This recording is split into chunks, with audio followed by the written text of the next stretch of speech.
Collider movie talk for movie fans. I'm your host, Ashley Mova, and this is The Daily Show. We give you all the latest news from the world of movies, plus some insight into what it all means. Leading off the show today is Mark Ellis. Welcome, one and all, to the best movie news show in the entire galaxy. My name is Mark. Hope you guys had a great weekend. On today's show, we have a new Flatliners spot, plus you guys petition about stuff, and we discuss the merits of said petition. Who's joining me today, Ashley? Also, here is Jon Schnepp. That's right, Monday, 8 in the morning, baby. What's up? Woo! Also here, Jeremy Jahns. I watched Requiem for a Dream last weekend at night. If you want a good feel-good movie, that's the one.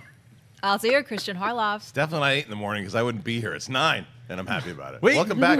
It's 9? It's 9. Oh, yeah, 9 o'clock. What am I talking about? It's 9 a.m., but if your clock's slow, maybe it's because that wacky professor that lives on the edge of town who buys plutonium from terrorists. Set your clocks back, ladies and gentlemen. That's right, because as you guys saw at the top of the show, our next screening at the ArcLight series is going to be none other than maybe the most fun film of all time, Back to the Future. And man, they could have ruined that movie by casting that idiot as Marty McFly. It's going to be next Wednesday, September 27th at 7:30 p.m. You guys can check out Collider.com for more info on how to get tickets. And if you want to get tickets, if you're in the Southern California area around that time, make sure you hop on this right now, because last month when we did our Jurassic Park screening, they sold out in a mere matter of days. I think it's going to be the same kind of situation here, because Back to the Future, one of the best community viewing experiences you will ever have. There's going to be a complete Q&A with some of your Collider favorites and a meet and greet at the bar afterwards. Back to the Future is one of my favorite movies of all time. I am so excited to be able to bring this to you guys, and everybody here at Collider is so jacked for it. I think it's the best movie with a DeLorean of all time. It is, and just props to Brian Ward, who did the art for that poster. It's incredible. It actually looks like you were in that movie. You look like Eric Stoltz.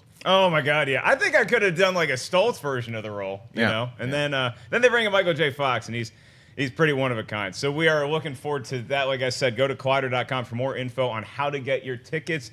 Do it sooner rather than later. Well, before we get into our first official story that you guys see on the rundown, we do want to acknowledge the very sad events of this past weekend, the passing of an all-time acting legend, Harry Dean Stanton, at the age of 91. Is no longer with us in human form, but my God, that man's performances on screen will live on. His legacy continues in theaters in a mere matter of days with the release of Lucky, that I think was already getting award buzz, and I think that there's going to be so much sentiment towards Harry Dean Stanton as a celebration of his life. Somebody who was in such diverse films as Cool Hand Luke, Alien, Red Dawn, so many other ones. Jon Schnepp, Harry Dean Stanton, what did he mean to you? Oh, what a great actor. I mean, a lovely soul, beautiful voice. I got a chance to see him. He used to perform quite a bit here in L.A., so I remember going to many shows about 20 years ago when he was 71. And I was like, wow, this guy's performing. He's very old, but he's amazing. His career is fantastic, and I love all of the films that he did with David Lynch, especially The Straight Story. What a fantastic role. Jeremy Jahns. He was in the Avengers, right? Am I not making that up? Or when Bruce Banner turns back and he's like, "Well, then you have a condition," like that guy. That was Yes. Okay. I'm gonna go ahead and say that was him. It's funny, on the way to a screening, I was telling Roca, because it was the day he died, that we were going to see. I believe it was Kingsman, and I said something like, "I'll always know him as Gideon the Christmas Angel," and he got the reference. And I didn't think anyone else had seen that movie, so he was an angel in the movies. He's an angel in real life. Gonna miss him for sure. Yeah, Kristian, when you think about him, he really was an actor's actor, and like Schnepp and John said, a true artist. So many different kinds of roles that he portrayed on screen, and he was great in all of them. Yeah, I mean, this stinks. I mean, obviously, he's 91 years. He was 91 years old, and he lived a pretty full life. And Schnepp's mentioning his singing. He gets the belt one out in Lucky, and it's one of the best scenes in the entire movie. Oh wow! When you actually watch him sing, and he does it with ease, and you see what he does in his performance. And one of the things, I think that even before his passing, he was going to be nominated for that role, and I would have liked to seen him at the awards ceremony and be able to be recognized for a brilliant performance. But unfortunately, I do think he'll be nominated regardless. But Harry Dean Stanton was such a great actor. I always think of him, Red Dawn.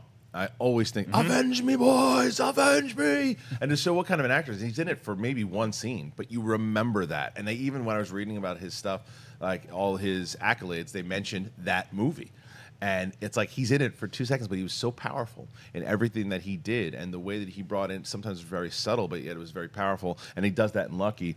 He was a brilliant actor. He was really good. He brought his all to everything he did, and he'll be missed. Yeah, in our review, the Schmoes review of Lucky that I think we'll have out this week, we taped it before he passed, and there's just the things that we say in that review. It's just I think that Lucky is a movie that I already would have recommended to see, but after this, there's just certain scenes in that movie that are just so haunting, the way that he portrays this guy and what he's going through in this small town, that I definitely recommend that if Lucky's playing in a theater near you when it comes out, definitely make sure that you pay tribute to Harry Dean Stanton and check it out. He was 91 years old. Okay, we are going to move to our first official topic here on Movie Talk Monday. What do we got, Ashley? Less than a week after the announcement that JJ Abrams would be stepping in to direct Star Wars Episode 9, a group of Star Wars fans have started a Change.org petition to have him removed from his newly appointed position as director. Part of the petition reads, "Most fans agree that Abrams' vision for Episode 7 resulted in a rehash of Star Wars Episode 4, A New Hope. They do? Most fans? Sorry, Ashley, continue. There was virtually no creativity and no risks taken. There wasn't? Sorry, Such Ashley, continue. complacency cannot be the trajectory of this sequel trilogy. More specifically, the metric for success in a Star Wars movie cannot be box office sales. Lucasfilm and Disney need to listen to fan criticism. Star Wars fans deserve better. They demand better." Mark, what do you think about the backlash and petition against JJ Abrams directing Episode 9? I think I'm very happy to live in a country where free speech is still a thing, and I also think that a lot more people need to either start playing team sports or join a book club or get a gym membership or do something with your lives other than make a petition online anytime there's news comes out that angers you. I think that this is ridiculous. I think it's stupid to have a petition that everybody wants to say, oh no, everybody signed this, so Lucasfilm will pay attention to it. And we're going to get into a discussion about whether studios should actually pay attention to petitions, because in a vacuum, I think that they can be a good thing for studios to look at and say, oh, well, this fan base feels marginalized because of this decision that we made, so maybe we should pay attention to that. But this specific one, I just totally disagree with the premise. And this does not involve my feelings that I think JJ Abrams is a great choice to direct Episode 9, regardless of how you feel about that, because I know I'm at odds with some people at this table as to whether we think that he should be doing it or not. But the way that this is, there was virtually, first of all, most fans do not agree that The Force Awakens was just a rehash of A New Hope. There's similar elements that we can all acknowledge and sometimes even like about those two movies being similar. But as a rehash, I think a lot of fans would totally reject that premise, as well as that there was virtually no creativity and no risks taken. The Force Awakens brought back our favorite characters and used them as supporting players in favor of a female lead character, 2 minorities, a new droid, and then we had the favorites that we all know and love having supplemental roles. That is a risky decision. The petition went on to say that Lucasfilm and Disney promised a new director for each movie to promote a fresh new vision on every installment. Yeah, did they pinky swear? Were they blood brothers with you when they made that promise? You know what? They had a new director for Episode 9, and he didn't like him either. And then he got fired, and then they asked Rian Johnson to come back. That wouldn't have been a new director. Everybody seems to want Rian Johnson to be doing Episode 9, even though they haven't seen the movie that he's given us yet. So do you think that that would have been a better choice? Because that's also them breaking their promise. So now they go to JJ. This is a studio that's been burned by 4 directors in recent years, having been on a Star Wars movie, and then letting them go. So if you bring back somebody that is a safe choice, maybe that is the best play to wrap up your trilogy. Kristian, I'm getting a little heated. I know you and I don't see eye to eye necessarily on whether JJ should be the guy doing Episode 9. How do you feel about the way this petition is worded and the petition in general? All right, here it comes. I got a completely different take here. No, I don't. This is stupid. This is very stupid, because we do differ, and as you guys have seen, whether it's on Jedi Council or on this show, I thought that JJ was a safe choice. And sometimes, well, what's wrong with that? Sometimes nothing. I am nervous because he's never been able to execute. He's always been able to set up. But guess what? He's got the job. He's not an imbecile. He's not someone that is not going to be able to make the movie. I agree with Mark 100%. To say he didn't take risks is beyond idiotic. I mean, it is the stupidest thing that anyone has ever said. Because of everything you just said, I don't want to rehash what you just said. Kristian rehashed Ellis's argument. But you're right. Besides, I mean, Princess Leia was never the lead. She was, an equal at to some of the movies, but she was never the lead. Rey is the lead. She is a new person. To say it's a rehash, you can't say that until you know what happens in episode 8 and 9. If 8 is a rehash completely, like follows the same beats as Empire, and then just finishes up with the same thing that happened to Jedi, and there's another Death Star, and then Snoke is thrown down a tube and blows up, then you're allowed to say that the entire thing's a rehash. But there's similarities, which I think is what you said in the beginning. There are similarities. There's no doubt about it. And I hate the Starkiller base. It was unnecessary and shouldn't have been in there. But to say the whole thing, there wasn't risk, is not fair. And also to put a petition for him, and we're going to talk about it, but there are reasons to start petitions to want someone to lose a job. To want someone to lose a job who essentially brought back Star Wars. He brought back Star Wars. He really did. He brought it into the forefront. And another thing, the most profitable Star Wars that we have seen domestically, no doubt. So, like I said, do I wish Rian Johnson would have been the one? Yes, I do, and I stand by that. But a petition to get JJ Abrams off of it is silly. It's really silly. Egon, I'm going to take back some of the things I said right. about you. Jeremy Johns, petition, yay or nay? Nay, and I like the fact that you brought up the fact that it's someone losing their job, because a lot of times I feel like there's a disconnect between the online world and social media and the real world, and the two things are starting to bleed together. Right? They're starting to bleed together in a way where one kind of annexes the other one into itself, or vice versa. So I feel like whoever came up with this petition has never had a job, because they would know the absurdity of someone starting a petition because they don't feel you did your job the way you should have done your job, even though the way you did your job might have actually made that company that you work for a lot of money. We're talking over $1 billion of money. So I just feel like someone who's like, I think he should be removed because we deserve better. I don't think we deserve shit. Like, I accepted years ago that there were going to be no more Star Wars movies.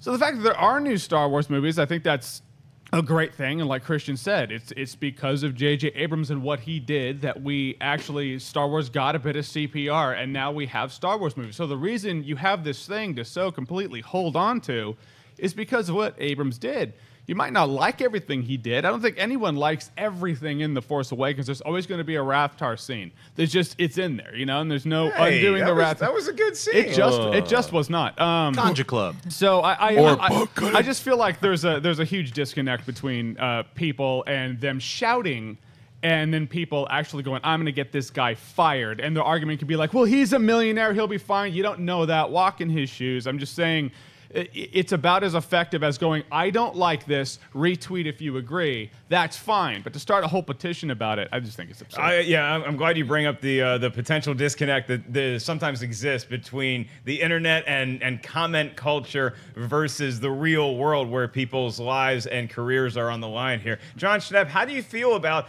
petitions in general, much less this particular one? Because I think that you're a guy that sees the absurdity of this petition. Yes, Mark. I love petitions. I try to sign as many petitions as possible all the time. I love all the petitions. Love them all. A lot of people forget how films work, how filmmaking works, decades of films. You might have seen a movie called The Thing, John Carpenter's The Thing. That was a remake of a film that came out in the 50s. And that's what happens in Hollywood. So many times there's films that were maybe made 10, 20, 30 years ago that youngsters, I'm not going to watch that. That's in black and white. Well, what if we make it in color and add these brand new stars? Then people say, oh, I'm going to watch that. I never heard of that before. Now we live in a world where you can literally at your fingertips, like, just call up a movie and see all the different versions of that same film that were made over decades apart with different casts and crew. I think the reboot, the remaking of Star Wars, which is what The Force Awakens is, but also a successful sequel, carrying on all the characters from the movie that was the trilogy that was made 30 years ago, is quite successful in my mind, because as someone who saw the original series as a kid in the theater and then bought all the comic books, bought all the toys, has loved Star Wars, the idea of Star Wars, and then to watch it kind of get made fun of, and you had a whole bunch of like really funny TV shows making fun of it. It basically became a joke. Star Wars was a joke in the 90s, and no one really cared about it in the 2000s either. It was just, for hardcore fans, yes. I still bought the Dark Horse comics. There's a lot. I know Kristian, a whole bunch of people they really love Star Wars, but that's not everybody. And what JJ did was brought Star Wars back to everybody by taking elements of the first 3 movies and kind of rewriting those with a brand new storyline with all those characters. So there's elements of truth by saying, yes, there's a new Death Star. There's, yes, the droid has the information. There's so many scenes that are an echo of the original Star Wars, but like even as George Lucas might say, is like you're looking at this stuff as like these scenes are complementing each other in the different trilogies. How he did Return of the Jedi is almost an exact remake of Star Wars. But I mean, I'm getting into a lot of different little storylines.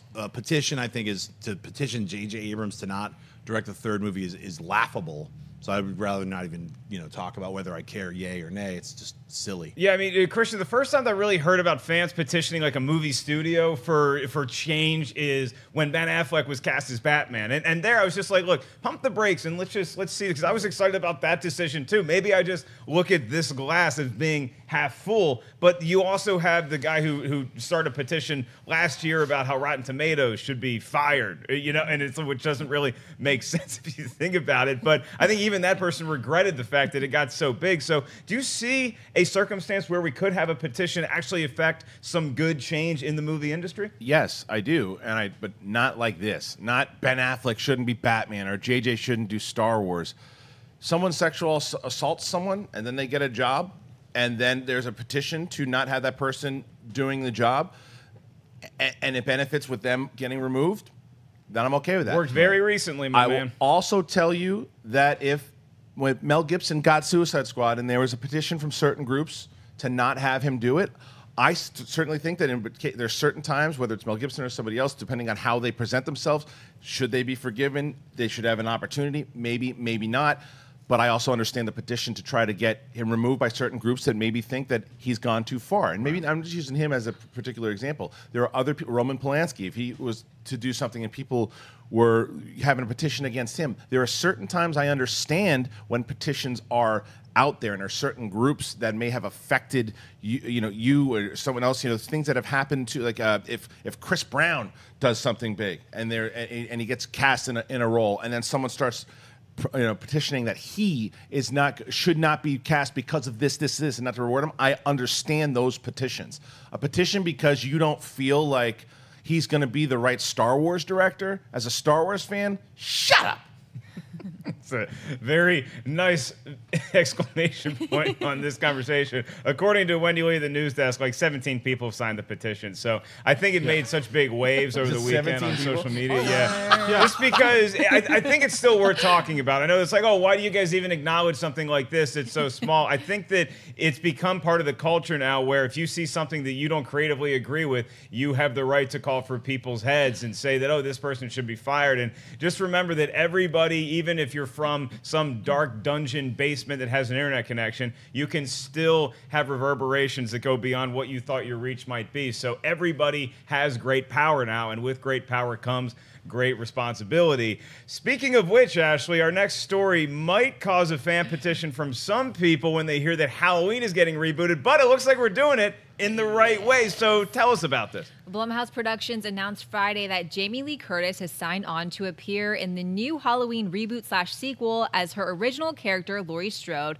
with the production house also confirming a release date of October 19, 2018, 40 years after the premiere of the original film. John Carpenter returns as executive producer and will also score the film, with Pineapple Express director David Gordon Green behind the camera, with a script by Gordon Green and Eastbound and Down star Danny McBride. Schnepp, thoughts on Jamie Lee Curtis returning to the Halloween franchise as Laurie Strode?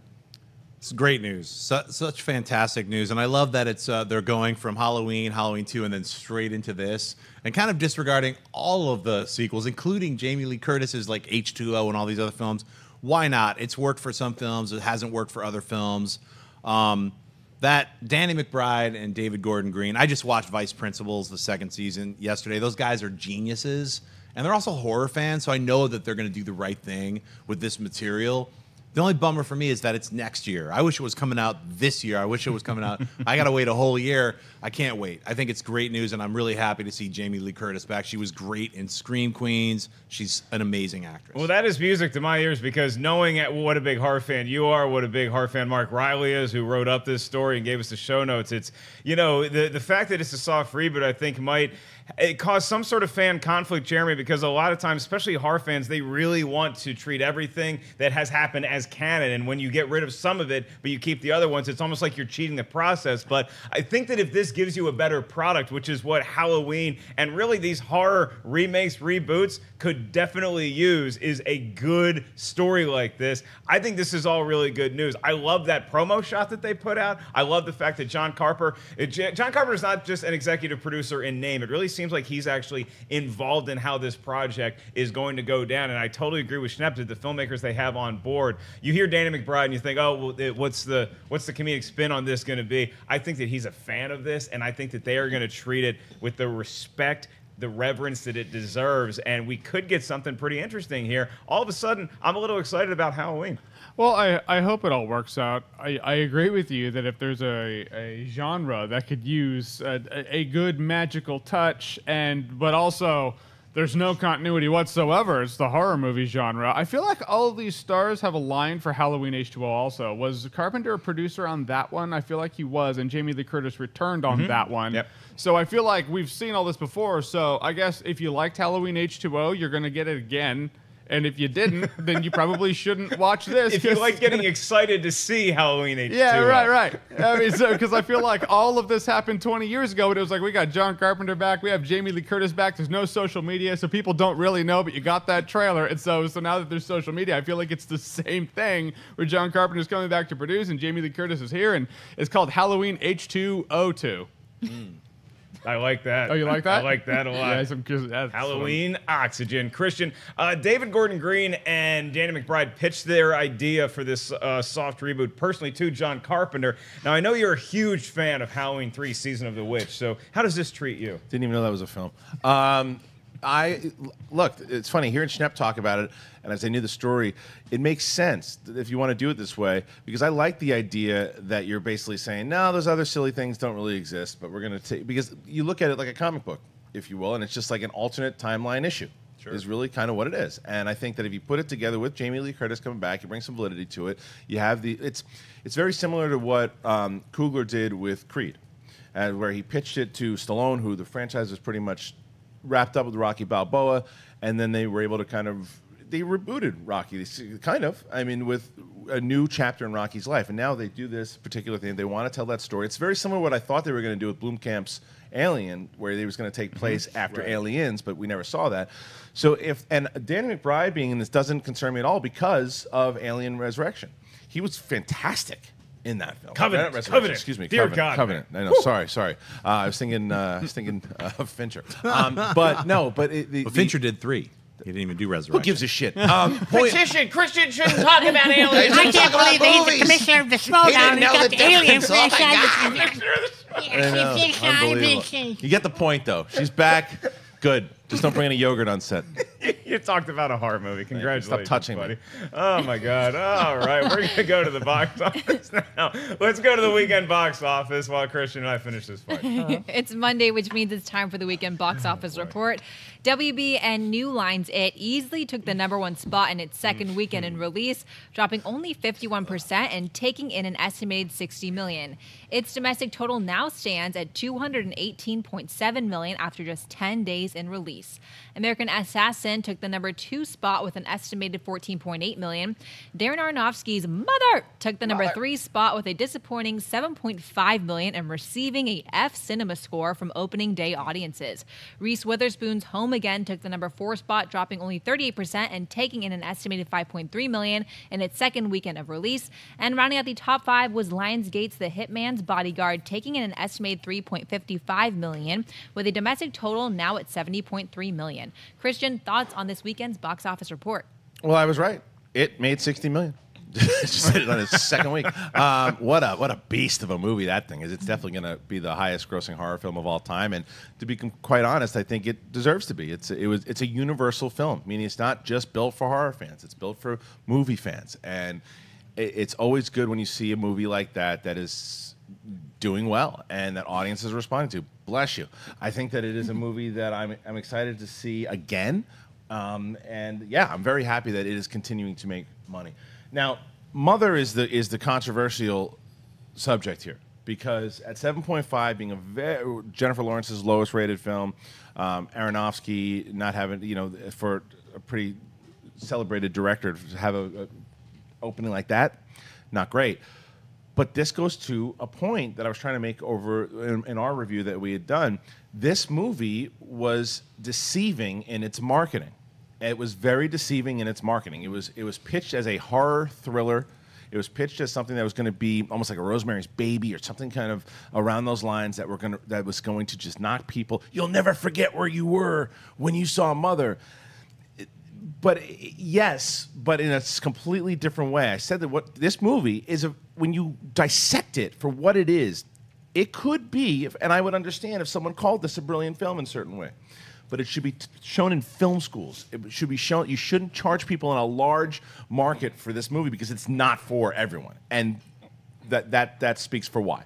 And people also were expecting one thing, get hit in the mouth with this one particular scene, where I get what he was going for, and it's so brutal at one point that it's too preachy for a lot of people, and it just didn't work, and that's exactly what happened. And American Assassins, yeah.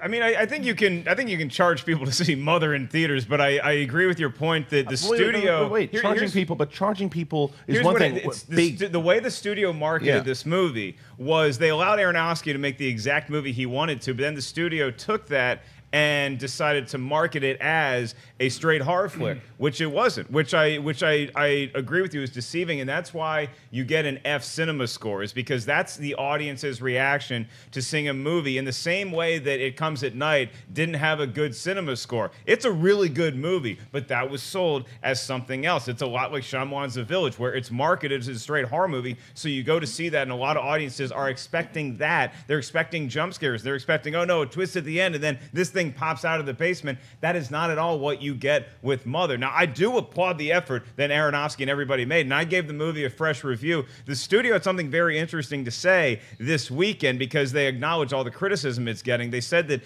they made a movie that was intended to be bold. Everyone wants original filmmaking, and everyone celebrates Netflix when they tell a story no one else wants to tell. This is our version. That's according to Paramount's worldwide president of marketing and distribution, Megan Culligan. We don't want all movies to be safe, and it's okay if some people don't like that.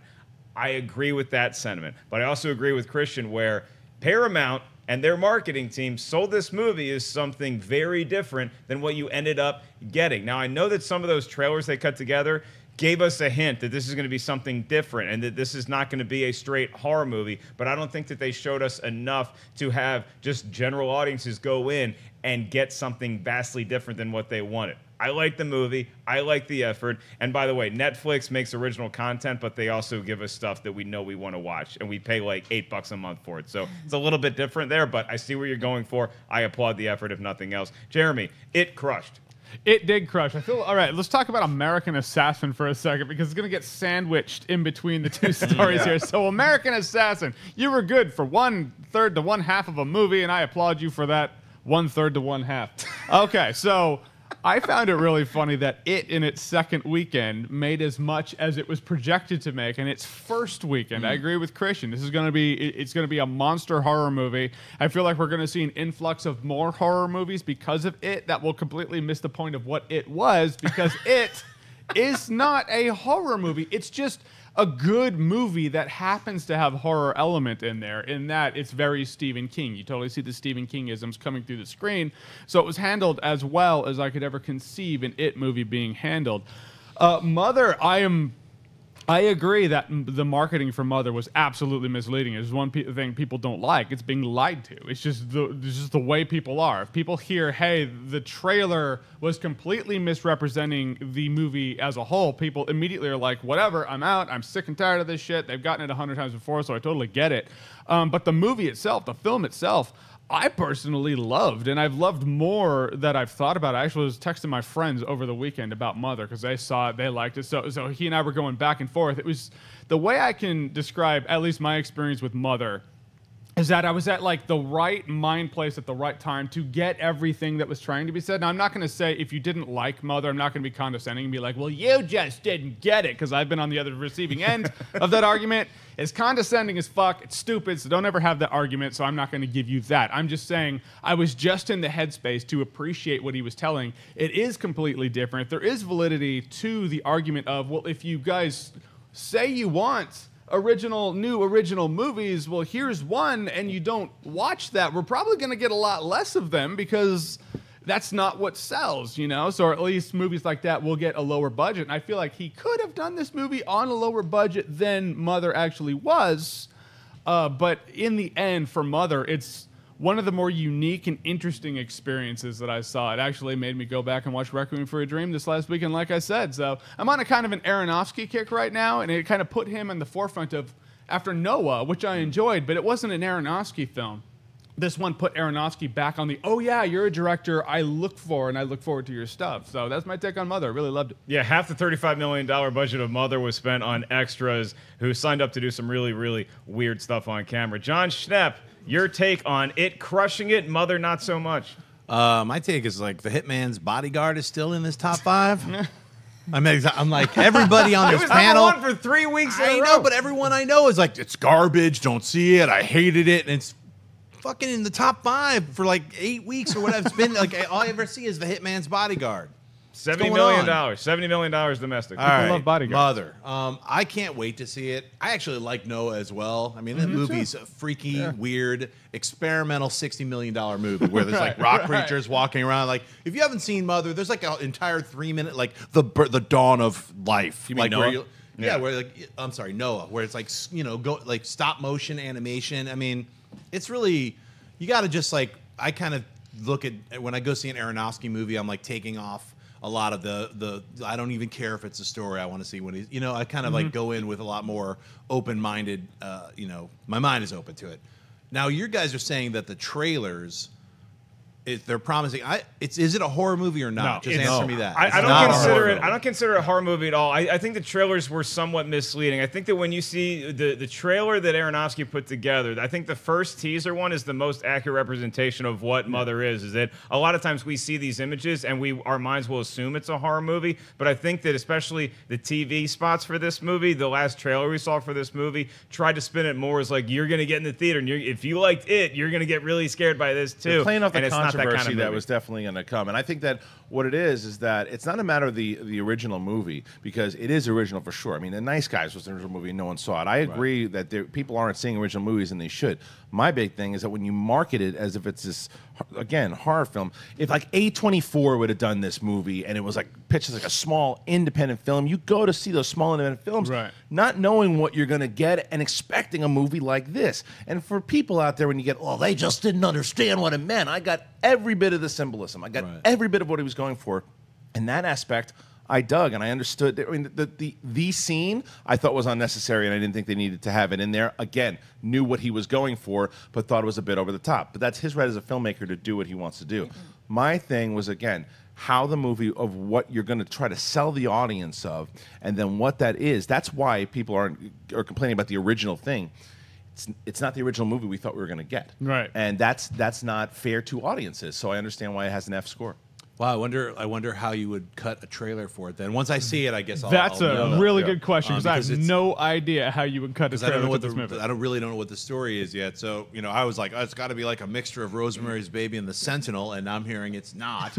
So, you know, an American Assassin. I'm going to see both those movies this week. I'll let you know what I think. American Assassin, look, it made almost $15 million, and it didn't have a lot of promotion behind it. So, you know, hats off to you. And I do agree with Jeremy, is that because it is so successful, you're going to see a lot of horror movies with a lot of creepy clowns in it that are nowhere near as good as it. Our correspondent for 7-Eleven, Ken Knapsack, is going to be checking out Red Boxes now to see all the knockoff clown movies that you can rent for $1 at your local convenience store. There's 2 of them called Clown that are available on Netflix right now. There's two clown movies. Red Box is huge, Is it? man. Wow. Yeah, Knapsack goes there, gets a I don't big leave my bite. house. Red Box.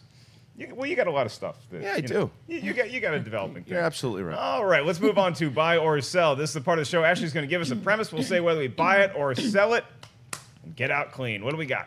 Sony Pictures has debuted a brand new TV spot for Flatliners, and it features the return of Kiefer Sutherland's Nelson Wright from the original 1990 movie. In Flatliners, 5 medical students hope to gain insight into the mystery of what lies beyond by stopping their hearts, each triggering a near-death experience. The movie stars Ellen Page, Diego Luna, Nina Dobrev, James Norton, and Kiersey Clemens. It opens in theaters on September 29th. Jeremy Biersaw, the new TV spot for Flatliners, featuring the return of Kiefer Sutherland. Well, I mean, I thought the TV spot was fun. Hi, Jeremy. How you doing? Oh, Jeremy. boy. All right. Jeremy. All right. Maybe we listen to the showrunner for the camera angles from now on. That'd be a good idea. Jeremy, your thoughts on Flatliners? My thoughts on Flatliners. I'm actually kind of looking forward to Flatliners when the old trailer started getting into weird horror movie ghosts are coming after us stuff. I just hope it doesn't go that route too much. But the TV spot is fine. It's just literally one blip. That's what you see. It's like that's all Kiefer is. There's no words. That's a lot longer. That's a lot longer. And the fact that The shit rats had more screen time on this show than Kiefer Sutherland does. Seriously. Easily 10 times more screen time. So I mean, I thought the TV spot was fine. I'm going to sell the fact that it's a here's Kiefer Sutherland because you don't get any more of that than why. Just save it for the movie. Yeah, but I'd buy it because I like at least seeing Kiefer Sutherland back. Although that looks a lot more like Kiefer Sutherland's older character from The Lost Boys. Yeah, it looks like than Donald. it does from. He's starting to look like Mr. X from JFK. I buy Flatliners. I don't think the movie's going to be good, but I like the cast. I like the spot. I'm so interested in the source material. Anytime you die and you come back to life and you get to hear about a near-death experience, you're gonna get my $10, whether it's warranted or not. Christian, I'm gonna have to see this movie in a theater. Yeah, well, the one thing I say, anytime Kiefer Sutherland is in a story, I would be sad and myself if I didn't tell you. After this, Google Kiefer Sutherland jumps into a Christmas tree. It's my favorite video I've ever seen. But before, like this, I'm gonna sell the spot. I'm not gonna sell him coming back because I like the idea that he's coming back. He was my favorite character, obviously, in the movie, and it was an old school, film that it was a guilty pleasure. I went on a big Julia Roberts kick too, so I saw everything, and I was pleasantly surprised when I saw that one. But you don't know that it's him. That it's this character. You know, it's Kiefer Sutherland, but you don't know it's him. It's like, it's confirmation that he's back. No, it's not. He could be playing another character. It's just the only reason confirmation is because they had said it in some press release. So this particular spot doesn't tell me he's back or even what the hell he's doing. If he pops in for like a split second, like Bill Murray did in Ghostbusters, then, then I don't care. But I think it'll be more than that. At least I hope it'll be more than that. So I'm going to sell the spot, but I'll buy the fact that he's back. Yeah, I think he's got a bigger role, Schnepp. I'm glad that he actually didn't speak in this. I'm glad that we get to at least save that for the actual movie. How do you feel? Well, I mean, to me, I felt a little shortchanged after being like, oh, cool. I mean, we're going to get a clip, and it's literally a blip, not a clip. So I'm going to sell the clip, but I buy that he's in the film. I think he's a one-day shoot, so he's only in like one scene. I think he's got less screen time than Bill Murray had in the Ghostbusters reboot. So Schnepp buys the blip, sells the clip. Yep. All right, let's move on to our last clip of the day. It's a new trailer. What is it for? A new trailer has been released for the Jackie Chan star, The Foreigner. Directed by Casino Royale's Martin Campbell, the film sees 63-year-old Chan playing Kwan, a humble London businessman whose long-buried past erupts in a revenge-fueled vendetta when his teenage daughter dies in a senseless act of politically motivated terrorism. The film also stars Pierce Brosnan and opens in theaters on October 13th. Mark Biersaw, the new trailer for The Foreigner. I will speak for Christian, and I will give this a buy as well, because this is kind of like what we want to see from our aging action stars. You know, you get your Liam Neeson, you get your Denzel Washington, you get guys who can still clearly kick ass in something like Taken or The Equalizer, and this is Jackie Chan's version of it. It looks like he gives a really powerful, actual dramatic performance. This movie is probably going to devolve into a B action movie that's going to have like a neat catchphrase, and Pierce Brosnan is like a really creepy bad guy, but I'm going to buy it. You're going to buy it. Yeah. All right, Jeremy Jahns, are you going to make it 3 buys here at the table? I'll make the third buy for sure. It's like it's kind of to the point where we don't need a Taken 4. We just need a new movie. You know, just like bring some fresh blood and a new movie or franchise or whatever this is going to turn into. That's a guy in a black leather jacket saying no more Taken movies. Yeah. Oh, no more Taken movies for sure. they're gone now. But what I like about this is what's different than Taken is Taken. He was looking for his daughter, so he had to get the job done. This sounds and looks more like just a revenge story. So at any point, he won't care if he dies. He just wants to take as many of these maniacs out before he does die. And so I really like that. I like the scene at the end with the stick that he has against the dude's throat, showing that anything is deadly in the hands of Jackie Chan. Right. Yeah, that's right. Jon Schnepp, let's make it 4 buys. Come on, buddy. Absolutely not. Of course it's a buy. It's a total buy. I think this is what Jackie Chan, I've been wanting to see Jackie Chan do this for a long time. Like, just cut him loose. Doesn't matter that he's 63. The guy's done all his own stunts for his entire career. I think this is a great combination of like Collateral Damage, First Blood. It's got that, you know, his family was murdered, he's going to seek revenge. It's the greatest B-movie plot line you could possibly have. And then to have it done with this actor, with his skills, I can't help but I can't wait to see the film. Yeah, so, okay, it's a buy. And then something else that I'm totally going to buy in the most selling way possible. Did anybody, when you guys were like watching TV this weekend, I was watching a lot of NFL coverage yesterday, and they had a TV spot for Geostorm, ladies and gentlemen. Oh my God, this movie looks so god-awfully stupid. It is going to be great. To cram the stupidity of that plot into a 30-second TV spot is something that they executed in the most horribly dumb, fun, idiotic, awesome way possible. Check out the 30 spot. Why did we not have that in show notes today? I have no idea. The Geostorm. No one cares about Geostorm. How much do you that movie, honestly, besides your weird fascination with it, how much do you think it's going to make opening weekend? Honestly. $200 million. For real. Mark, we did a story about a petition that has 17 signatures. We're doing the Lord's work here. 6.2 Not everything can take a bump. I'm going to say 6.2 million. I'm going to say Geostorm does $21 million. That's too much. Opening weekend. That's too much. Domestically. God, that trailer. Do yourself a favor. I hope it's on Monday Night Football. Schnepp's closer. All right, we even he are overshot. going to skip mailbag day, so we're going to go right to your live Twitter questions. Start tweeting us right now at Collider Video. But before we get to that, I do want to remind you guys that we have a whole lot of Schmodown action coming your way this week on Collider Video. So make sure you subscribe right here, as well as daily episodes of Heroes hosted by Jon Schnepp and TV Talk back at its original time, 11 a.m., hosted by Joshua Hercules. Very scared of it, Makuga. So stay right here for Collider Video's other programming on a daily basis. And now we go to live Twitter questions, which include some more breaking news, thanks to the gatekeeper, Wendy Lee Zaney. What's our piece of content? Well, apparently the new Tomb Raider movie poster is out, starring Alicia Vikander, and if you love it or hate it, you can start a petition. Look at that. That's There's too many lens flares. I don't like it. That looks like can we put that back up there for a minute? What's like the red stuff exploding in the distance? Is that some sort of Yeah, there's like War of the Worlds. Yeah. Wow. Okay. Well, it looks like Lara Croft. It looks like she's been through looks like she's seen a lot of action. Some CrossFit. Yeah, definitely. And I'm gonna give that a buy. I like the Tomb Raider logo. Jeremy Jahns, very reminiscent of the Hard Target logo. Yeah, the arrow, right. I was wondering what that reminded me of, but you just hit it with Hard Target. For sure, Everybody digging the Tomb Raider poster? I like it. It's not, and I'm sure there'll be complaints about it. It's not traditional. It doesn't scream Tomb Raider the way that even the old school one did. Like when Angelina Jolie's movie came out, even regardless of what you think about those movies, you say, oh, that's Tomb Raider. Right. That doesn't look like it, and that's okay. I mean, it's a different version of it, and it doesn't always have to be exactly what we remember, as long as it has certain elements from what we fell in love with the games in the first place. But I think she looks like a badass, if that counts, but I want to see more. I personally, it's great for like a teaser poster or whatever. I'm kind of so tired of just seeing the back of somebody with a shadow of something. They're like, just look at the last 30 movies that came out. Giant blockbuster films, always like the back of somebody. But I would love whatever the final poster to be more of like a painted Raiders of the Lost Ark kind of.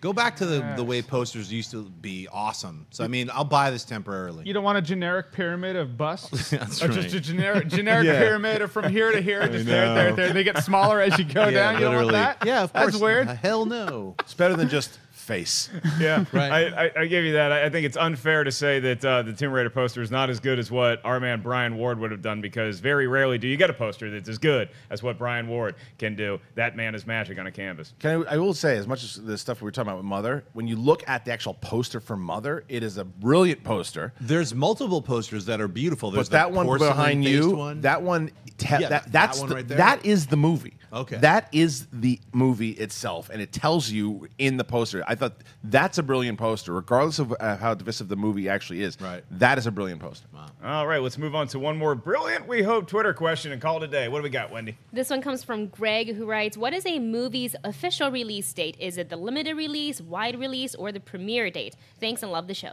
The official release date can have many, many different answers. I think an official release date is when it comes out to its widest audience, but the limited release is when you're first obviously going to see it, probably in cities like New York and LA, but its official release date, Schnepp, correct me if I'm wrong on this, is when it hits the widest demographic or audience. It's the wide release is the official release. I mean, because in this limited select theaters, you know, Superman is not going to open in limited select theaters. It's going to hit the wide release. So that's generally it is the wide release is the release date. Right. So Christian, when you see like more like Oscar kind of movies, like Geostorm comes out for a wide release October 20th, but it'll probably come out in New York and LA a couple weeks earlier to get that Oscar buzz going. Yeah, I think that's what they normally do. Again, New York, LA, they get it in the unofficial release, and the official release will probably be in like January, February. But just to jump real quick, by the end of it, excuse me, Collider.com just put up an article about Matthew Vaughn talking about his take on Superman as how it would be like a heroic and feel-good movie if he makes it. So head on over there after this and check it out. Ooh, good stuff on Collider.com on this Monday morning. Jeremy Jahns, what's your release date? Well, that's the eternal struggle I'm with right now, because The Founder got a limited release in December, and so it was either on or not on many people's top 10 lists for that year. But it got a wide release in January, and I saw it this year. So is it going to make my top 10? I do not know, because I feel like the official release was in December, but we'll see what happens. It happens a lot with Oscar season, man. It's in 2 theaters in December, and so it's a 2016 movie, but everyone sees it in January because that's the wide release. So I don't even have the answer. Sometimes that works really well in a movie's financial favor. It worked with The Revenant. It worked with American Sniper. So let's see if it works with Geostorm. All right, thank you guys for tuning in to Collider Movie Talk. This is our new time, 9 a.m. And don't forget about that Back to the Future screening a week from Wednesday, 7:30 p.m., September 27th. Let's get back in time together. Jon Schnepp, where can the kids find you? Find me on Twitter and Instagram, just at Jon Schnepp, and check out Heroes later today. Jeremy Jahns, Daddy-O. You can find me at Jeremy Jahns on YouTube, Twitter, rest of the internet. My show, Awesome-tacular. I literally have segments in that show with all of these guys where we do movie stuff. You can find me on Mark Ellis's Red Couch watching Geostorm. Taking his best girl to the fish under the sea dance, Kristian Harloff. I'll be deleting all petitions for Dagnino as commissioner on my Facebook page a little later, but make sure you guys check out the movie Trivia Schmodown. The match just went up between myself and Dan Murrell, title match. It's up there, went up on Friday, and we've got a whole bunch of other things coming up in the future. Her cousin is Marvin Berry, Ashley Mova. Where can the kids find you? On Twitter, Instagram, and YouTube, Ashley Mova. Happy Monday, guys. And my density popped me to her, the one, the only Miss Wendy Lee Zaney. Where can the kids find you? On YouTube at the Movie Couple channel, at Wendy Lee Zaney on Twitter, Instagram, and Snapchat. I am merely Mark Ellis. Thank you guys so much for tuning in. Thank you to all the fans that came to the Philadelphia Punchline this weekend to watch me do some yucks. Great getting to see and meet all of you guys. We will be back here tomorrow, 9 a.m. for a new Collider Movie Talk. Stay tuned. TV Talk's coming up in about an hour. We'll see you guys mañana. Leanne Coulter. Hey everybody, Mark Ellis here. Thanks for watching this episode of Collider Movie Talk. You want to watch more? Then click up here, or you can click right here for more great content from Collider. And if you haven't subscribed to Collider Video, do so right now and share this vid with your friends. Thanks for watching.